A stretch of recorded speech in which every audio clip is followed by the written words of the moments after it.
Thanks for listening to FYI Stillwater, where you will hear information about your local government you didn't know you need to know, straight from the source. Be sure to check out other news and information from the City of Stillwater at stillwater.org or find us on Facebook and Twitter.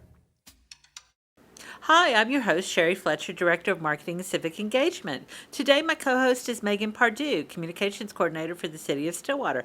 Welcome, Megan. How are you? Hi, I'm good. I'm happy to be here today. Awesome. We've been busy. We're busy. We're always busy and always trying new things. Recently, we moved City Council from the Council Chamber Hearings room here at City Hall. We broadcast from the Community Center. That was pretty exciting.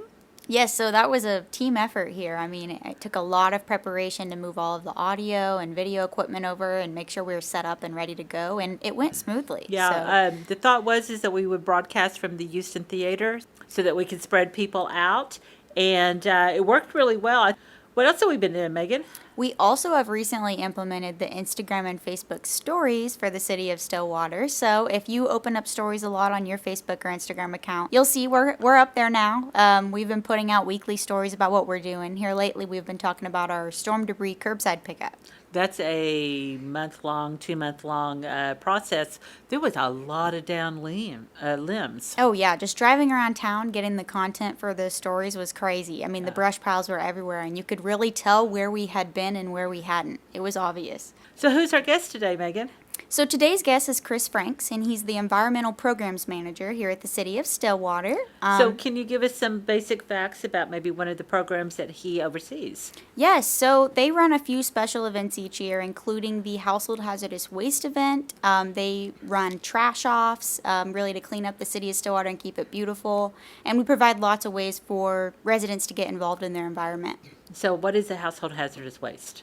So basically, this is a free drop-off event twice a year at the Convenience Collection Center where residents can drop by pool chemicals, pesticides, oil-based paints, that sort of thing for free, and keep these environmental pollutants where they should go. So they can gather these things until the event and then take them to the free thing.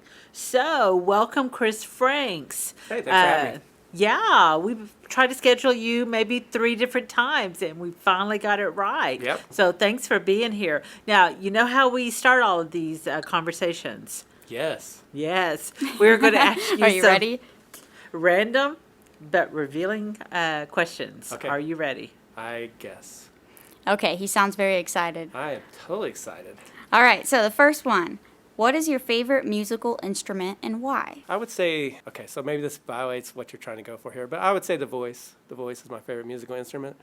Just Loud. because, I've heard songs and lyrics and the way things are sung that have just brought me to tears or have just stirred such emotion in me that, I don't get from any other type of instrument playing or things like that. Yeah. So, I would say think I voice. agree with that. I think the saxophone for me is a close second, but I think the voice. Yeah, if I had to go instrument, it would just be the guitar, but I think, I think you can call a voice an instrument. Yeah. good.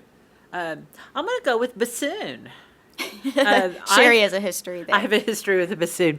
My daughter plays bassoon, and she's really good at it. But I really come to appreciate the bassoon. She would practice in the house, and it kind of sounds like a woodwind version of a cello.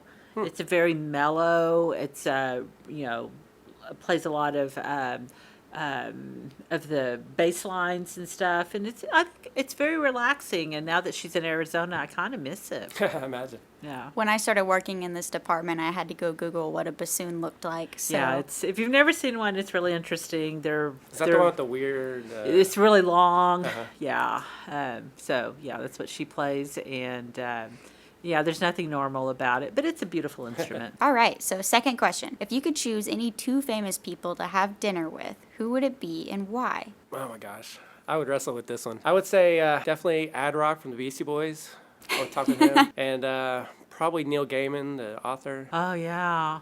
Would you have them at the same dinner? I would. That's kind of Yeah. how I would That think would about be it, really because I'd want them both there. So what type of conversation topics would you guys cover? Well, generally for Ad Rock, I would just like to thank him because their band was really instrumental in like my growth as a person. You know, I kind of grew up with them, and their growth as people kind of followed my growth as a person. You know, they were really immature when they were young, Right. and then as they grew older, they became more socially responsible and more thoughtful about their actions and their Right. words. I agree with you there. And they tried to make Yeah. amends for their past, younger discretions. Yeah, they realized they were immature. Yes. Yeah, I love that. And then Neil Gaiman, I would probably talk to him about, what are you writing now? And Yeah. tell me a story, Give Like, me I a have such, preview.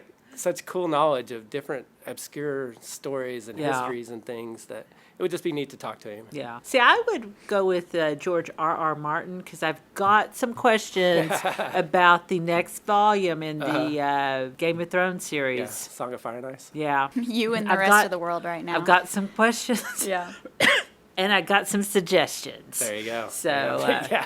Sure, he gets plenty of those I've every been- Oh day. yeah, I'm sure that's like the giant elephant just looming over his Yeah. life. I could plot out to the end of the series for him if he, yeah.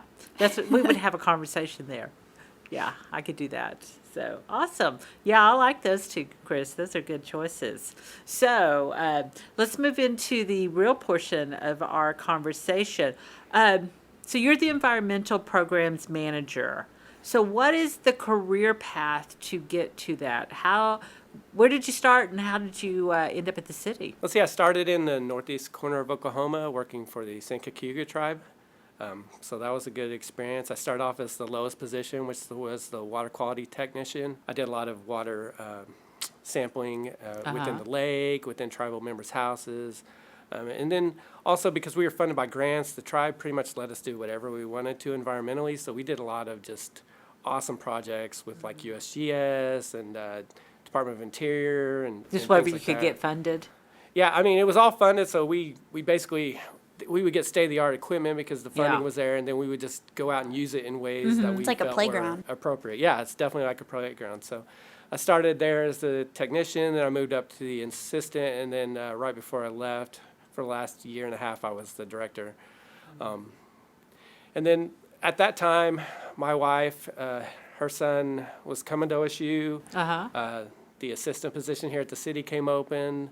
We were thinking about moving here anyway, and so I just put in for it, and Lou Ann Fisher hired me, and that brought me here to the city. So I started here, that was 2008, as the assistant, and then I think in 2012, around that time, Lou went out to the wastewater treatment plant as the superintendent. I took over as interim manager.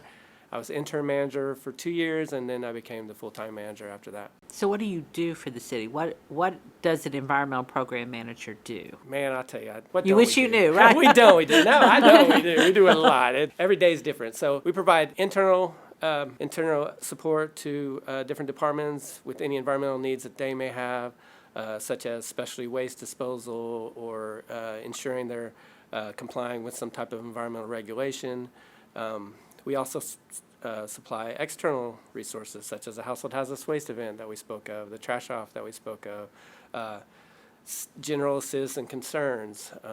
And then we also do other things like we inspect all the restaurants and food establishments in town. We inspect our grease traps, make sure that they're maintaining them, that they're structurally sound, that they're working properly. And then we also So why is a grease trap something that would get inspected? What would go wrong if they weren't maintained, and what does that mean? well, one thing, if they're not maintained, it causes a lot of problems for the restaurant, and they'll know real quick because it'll back up into the restaurant. They'll have sinks, Ah, overflowing, okay. mop sinks filling up, things like that, slow drains. So it's a health issue as much as anything. Yes, it's a health issue. And then, like, from a public health issue, you could have sanitary sewer overflows caused by grease in the lines, backing up sewage, coming out manholes. Sexy. Oh, yeah. The glamorous, beautiful job.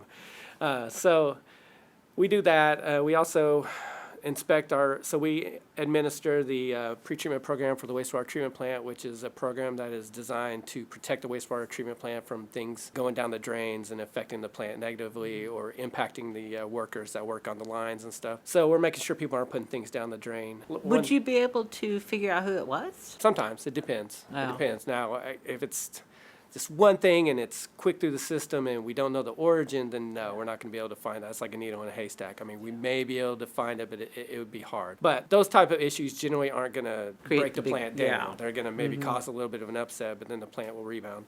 Whereas, something that's continual, Yeah. those are the type of problems Like we're if they definitely were going to catch. dumping chemical. Exactly. So if like let's say somebody was at their house and they had a business on the side and they were pouring toxic chemicals down the drain, we would definitely be able to find that out. It may take a while, but we would be able to So find it's a it. little investigative. Wow. job. Yeah, Yeah, yeah. you're I like a always little like to private describe it investigator. as we're kind of the police of the sewer system. Wow. So- Now, So that- you're a real that backbone. is- I mean, That is kind of an awesome way of looking at that job. Yeah. Now I'm thinking, we could write a novel. There we go. I'm now thinking about all the times that I've accidentally put something down my drain, and And Chris there's no- Franks is going to come Thank- after That's me. right. I'm not going to Yeah. hey, what are you doing? We Yeah. gotcha. He pops up, shows up at my door. Okay, now I'm thinking, could that really be a novel? Like I mean, that's You- how they're finding COVID Yeah. spikes now is in the wastewater. right. It's- So I to mean, me, it's by that. there's some type of a plot twist in here that I've not worked out yet. I'm sure you'll come to it. Uh-huh. So also as part of the pre-treatment program, we go out and inspect all the industries in town. We permit them. We make sure that they're not putting things down the drain that they're not supposed to. So they're held to certain limits of different chemical constituents. So Yeah. generally it's metals.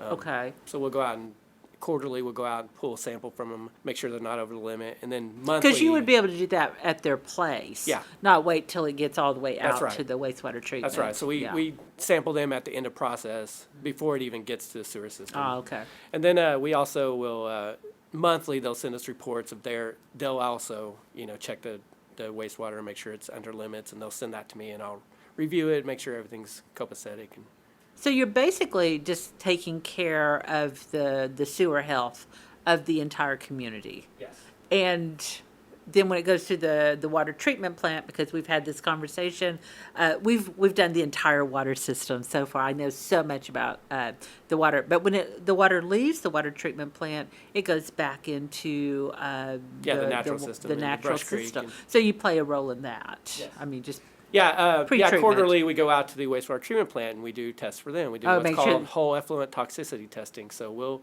take samples of the wastewater after it's already been processed through before it goes to the creek. And we'll send that to a lab, and they'll put little minnows and they'll put little water fleas in there, Oh. and they'll watch how they grow and they'll watch how they reproduce and make sure everything's normal, and that's how they Oh, know. I think That's that so is cool. a story idea for Facebook and Instagram. Yeah, that would actually be awesome to come and And we cover. actually have a lab here in Stillwater that opened up a year or two ago, Cove Environmental. And so if you wanted footage of actually the tests being run, I I'm would sure they love to. they Please would- have me. That would be awesome. Yeah, it's a really awesome facility too. If you guys haven't seen it, it's out on Lakeview Road West. So, Chris, you've talked to us a little bit about kind of maintaining the integrity of the sewer system, and we've talked about industry. We've talked about a couple of things. What about on a personal level? What should we not put down the sewer? Definitely one of the easiest things to control as a citizen is fog, what we call fog, fats, oils, and grease. So Fats, oils, and grease is fog. yes, Awesome. and that's an easy one to control. It's just anytime after you cook, anytime you have grease residue on your plates, things like that. You just want to, what we always recommend is to scrape them into the trash or wipe them down with a paper towel, throw that in the trash. If you have a lot of grease, collect it into some type of container. They accept food grease at the Communities Collection Center any day that they're open. 807 South Perkins Road. Or you can store it in like a can, like a vegetable can or something like a tin can, put it in your refrigerator, freeze it, and once it's frozen, it can just go in the regular trash. But that kind of stuff, it accumulates over time, it congeals and causes clogs in your personal system before it even gets to the city system. Right, because you're responsible for taking care of your own. Wastewater You would line. pay for it if it's on the side of your property. Yep. The city takes care of it when it enters the sewer lines. Yep. So we're talking butter, Yep. cream, gravy, Yep. Cooking oils, cooking bacon grease. bacon grease, yeah, any type of grease material. Yeah, just any type of grease when you're cooking meats, trimmings, things like that. So, Dairy products. Things that my cats love to eat, so I don't even have to There you worry go. about it. See? They'll clean it There's out another for me. avenue, cats. Yep. Just have a million cats like I Yeah. do, and you'll be safe. There you go. So is there anything else that a resident needs to know about kind of what they can do to, in your area of expertise for environmental stuff? I mean, we talked about. I mean, a household hazardous waste. Yeah, that's Yeah. another avenue. I mean, collect your waste. If you have some type of waste, whether it be a cleaning material, paints, things like that, what you want to do is look at the label. If it has some type of warning, danger, caution, something like that on the label, those are the type of things that we will take for free to dispose of at the household hazardous waste event.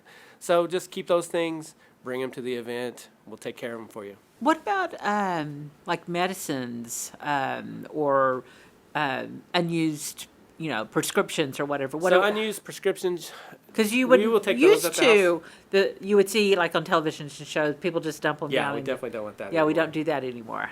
Yeah, not anymore. So we have a few avenues here in Stillwater. We're pretty lucky on that front. So we will take those at the household hazardous waste generally. We didn't at this last event because of COVID. I didn't feel I wanted to expose an officer Right. any more than they already exposed every day. So we didn't do it at this last event, but generally we take them at our household hazardous waste event. Also, we have a drop box here at City Hall in the police department lobby. You can bring it down there. It looks like a big old school mailbox. You just drop it in. Yeah. Razooks also takes them. They have a box in their pharmacy that you can drop it off. I've heard CVS will too. I haven't checked out the CVS one, so I haven't personally seen that one, but I hear that they do as well. So we have several avenues to get rid of old prescription pharmaceuticals here in Stillwater. Awesome. A lot of people may not realize that we have these type of professionals on staff. They're looking out for things that the citizens cannot do for themselves. But just having a resource and figuring out how to get rid of things properly. So they could probably call you if they had questions. Oh yeah, definitely. And I also get calls just on random environmental things that I Uh-huh. don't necessarily control, but But you're I a have good the ability resource. to contact the Yeah. people that they need to talk to, such as things like asbestos. Like, so people maybe, renovating a house and they may come across some old asbestos tile or something, and how they get rid of that, or lead-based paint or mold. I get a lot of Yeah. mold stuff. Oh, really? Yeah. I actually get like bed bugs too, and just You all get- you kinds get of questions things. about Yes, bed yes. bugs. Yeah, I don't personally get bed bugs, but I do get questions about bed You gotta bugs. make that clear. Yes, yes. But you do have a lot of resources, state resources and federal resources, because you guys all Coordinate together, Coordinate, yeah. Awesome. Well, thank you so much for being our guest. Yeah, no problem. Megan, we'll have to have them back right before the next household hazardous waste, so you can kind of give us a refresher on what to Yeah, do there. definitely. Love to. Absolutely.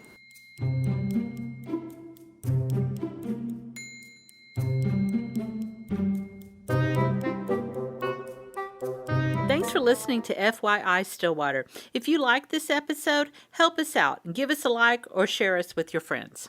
Stay tuned for our next podcast. If you have a question for City Hall, email news@stillwater.org, and in the next podcast, we'll answer a few of them. FYI Stillwater is available on our website at stillwater.org, Spotify, and just about anywhere else you enjoy your podcast.